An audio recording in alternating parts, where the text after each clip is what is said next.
What's going on, guys? ¿Cómo están? BugaLuis here and welcome back to another video here on the channel. Today we're going to talk about Philippe Coutinho and how is he going to fit into a new system under Ernesto Valverde and his new Barcelona. We're going to talk about 3 different formations and give you the advantages and disadvantages of using those formations with Coutinho in it. And we're also going to talk about how Philippe Coutinho is going to be able to help this Barcelona team moving forward in the rest of the season. Just like always, guys, please remember to drop us a like, leave us a subscribe, and if you haven't checked the latest episode of Transfer Daily, check it out soon because we've talked about everything that you need to know about the Coutinho saga and how he came into Barcelona, the fee, what happened, everything that you need to know is in that video. So I'm gonna leave it up here and be sure to enjoy. But now let's move right into the video.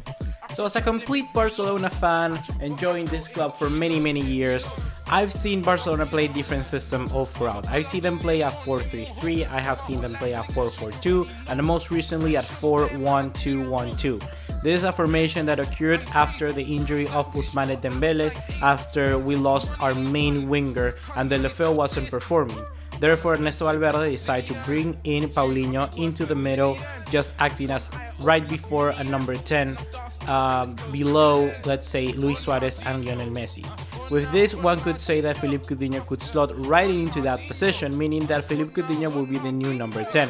However, I disagree. I think that Barcelona should play or start to play a different sort of formation to try and incorporate the best players at the same time.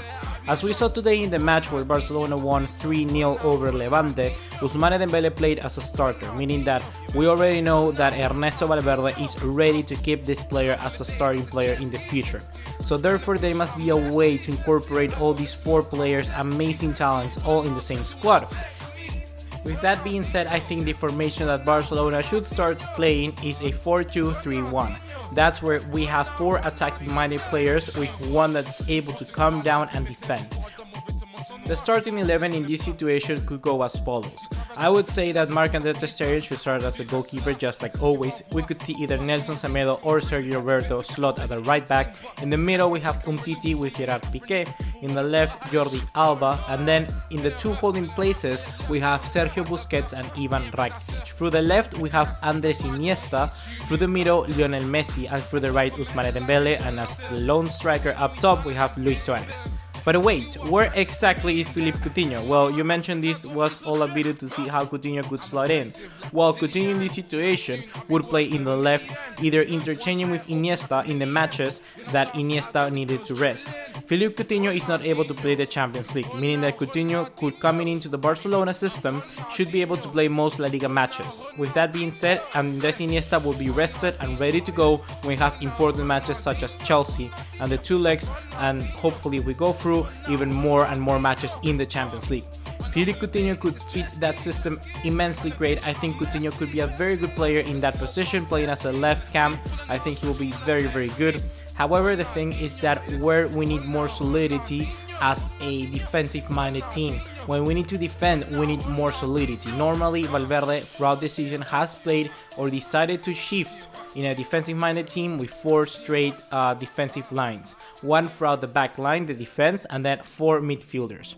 Coutinho will need to slot back in down. He will need to start to defend, something that perhaps at Liverpool he hasn't done as much. Ousmane Dembele will try to see the same incorporation. That's where in defense Barcelona would shift to a 4-4-2.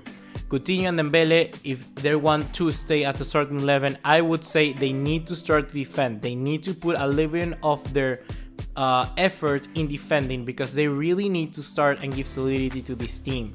We don't need to have any more Neymars that will go just in front and try to attack whenever they have the possibility.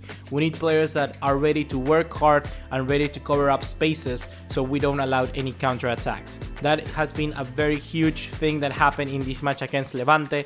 For the right hand side or for the left hand side when Dembele was on, he was completely lost when needed to defend. Sometimes he came back, but some other times he didn't. He was thinking more about of attacking, which is not his fault as he's an attacking-minded player. He's a forward by sense. So by naturality, by anything, he's a forward. So Dembele needs to start trying to shift that chip he has in his head and try to think about defending a little bit more. I would suggest that Philippe Coutinho, to fit this exact system, should try and do the same. Another possibility in which Coutinho could fit into this new Barcelona system is playing currently as we play right now, a 4-1-2-1-2, meaning that we have Sergio Busquets as the holding midfielder, then we have Iniesta for the left, Rakitic for the right, and then up top Coutinho. Or we could also have Paulinho exchanging for Iniesta or exchanging for Rakitic, but Coutinho will be the number 10. This is also a very good possibility because we have people like Rakitic and Paulinho and Iniesta, which are normally going to be a little bit back and will leave Coutinho the ability to do his magic and give the possibilities and create chances for people like Luis Suarez and Lionel Messi. The other thing, however, it is that when we need to defend, Coutinho will only be defending with 3 players, and that's also a very huge aspect, but hopefully people like Rakitic and Paulinho can cover up space for them. This possibility could be a good formation in cases where we play, for instance, as Sevilla, a very tight and high pressing team in which we don't need to rely so much on our wingers. This match will be very essential. However, once again, we come back to the resting Iniesta situation. Iniesta needs to rest. What happens if that match comes exactly before the Champions League fixture? Coutinho will need to slow down into that Iniesta role, and he's a little bit further back, and I don't know exactly if Coutinho is going to be able to defend as good as Iniesta does in those certain situations. The other thing is that Ousmane Dembele will be left out of the side, and Dembele necessarily could come in and replace people like Suarez and Messi, but I don't think Ernesto Valverde and not too many other managers in the world will try and change Luis Suarez and Messi when they are probably the top 5 players in the world. You won't try to interchange them. You'll try to keep those players because at any moment throughout the 90 minutes they're going to change matches. Ousmane and Dembele as well, but in that formation, in this 4-1-2-1-2, Ousmane Dembele will most normally be left out of the squad. The final possibility and the final formation Barcelona could play with Coutinho incorporated, it will be a 4-4-2, but not necessarily a 4-4-2 you see teams like Leicester City play. This will be a 4-4-2 that Atletico Madrid play with 2 attacking midfielders. This would encourage people like Coutinho for the left and Dembele for the right, keeping our 2 very most crucial signings in the last year to be able to play the full 90 minutes whenever possible. Up top we would see even Lionel Messi and Luis Suarez. However, another possibility would be Messi dropping a little bit back as a center attacking midfielder and then leave Ousmane Dembele up top to be able to weave attack between left and right and drift whenever he wants, with Luis Suarez as the main striker in the middle. This for me will be one of also very good formation. We don't have many drawbacks and actually could work very nicely when we need Iniesta to rest for those Champions League matches. I think people have made the mistake of actually selecting Coutinho as a replacement for Neymar when actually he's a replacement for someone like Iniesta. I know you cannot replace Iniesta, but Coutinho is more certainly going to be a very good player to be able to create and replicate similarly attributes that Iniesta had. So I think that in that position he will be very, very good. However, once again, there's a huge problem, and that's the defensive capabilities of this team. In my humble opinion, I would say that for the first minutes of a match, they will work very, very nicely, where Barcelona have the intensity and they really need to attack. For instance, let's say we go down against Chelsea. Chelsea isn't a good situation. Let's say we go down to Real Madrid.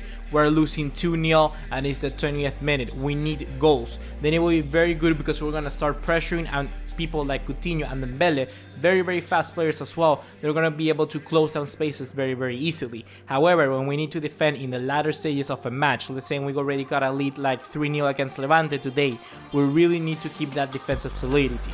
In this sense, the only thing I could see that we need to replicate and we need to change a little bit, we'll try to bring another player in. One possibility could be to bring in Paulinho. However, I think that the best player we already have in Barcelona's squad in this situation is to bring Andre Gomes. I know that some people hate Andre Gomes, but really, trust me, I think this guy could come good at any time. I think he's really, really amazing, a very, very big player, and I'm gonna be talking soon about him in another video because he's so good and I like him a lot. Andre Gomes is a player that people need to give him time, and I think that in information like this, he could really excel. He would replace Coutinho for the latter, let's say, 30 minutes. Andre Gomes could tighten up a little bit the defense and be in a big physical presence in the midfield for the left hand side. It would allow people like Dembele to come close a little bit in and try to drift the ball forward. Andre Gomes likes to keep it wide, likes to hug the line through the left hand side, and that actually will give us a little bit of time to have people like Ivan Rakitic, like I said, like Dembele, come in a little bit closer and progress the attack. He will be sort of like our buffer. He will be our player where we need to rely on our pivot. People will pass the ball to Andre Gomes, people will enter the midfield, physicality, stay with the ball, give it back to the defender, and then pass the ball forward.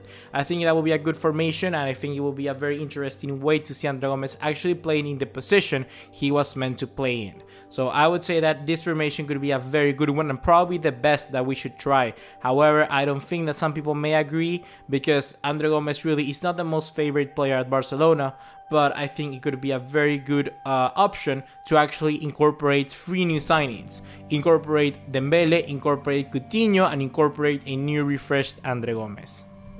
That's gonna be everything for today, guys. Just like always, remember to drop us a like, leave us a subscribe, turn on the bell notification icon, and follow us on all other social media to keep up to date. Make sure to make this channel a part of your daily routine. I've been your host for the day. See you in the next one. Take care. Ciao.